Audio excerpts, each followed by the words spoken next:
सखी कहला ए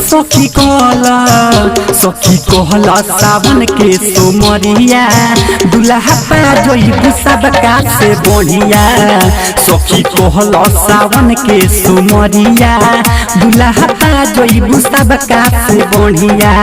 जल भरी हो तू सबसे अगारी जाके कोली हो तू जल धरिया। सखी कहला ए सखी कहला सावन के सोमरिया दुल्हा पा जोइबू सबका से बढ़िया।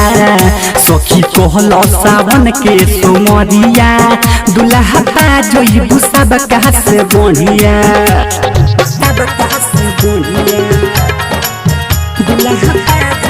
जगदम्बा रिकॉर्डिंग स्टूडियो विजयपुर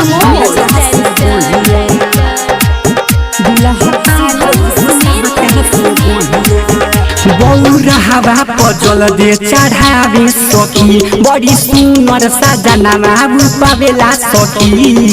दुनिया जहान गुण गावे सखी शिव के दुनिया जहान गुण गावे सखी।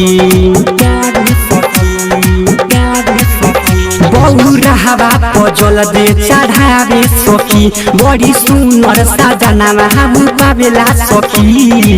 दुनिया जहान गुण गावे सखी शिव के दुनिया जहान गुण गावे सखी। बेल पहतर धतुर भनिया से सजाली हो तू फूल डलिया। सखी कहला ए सखी कहला सावन के सोमरिया दुल्हा पा जोइबू सबका से बढ़िया। सखी कहला सावन के सोमरिया दुल्हा पा जोइबू सबका से बढ़िया।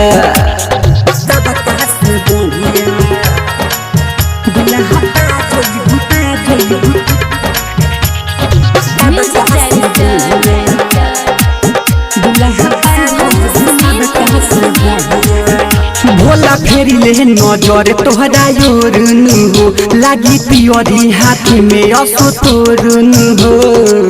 बरतु पहिबू बिजोर सखी हो बरतु पहिबू बिजोर सखी। भोला फेरी ले नजर तोहरा योरनु हो लागी पियरी हाथ में असो तोरनु हो। बरतु पहिबू बिजोर हो सखी बरतु पहिबू बिजोर हो। राम परवेश अभिषेक के संगे करत जई हो तू जहे करिया। सखी कहला ए सखी कहला सावन के सोमरिया दुल्हा पा जोइबू सबका से बढ़िया।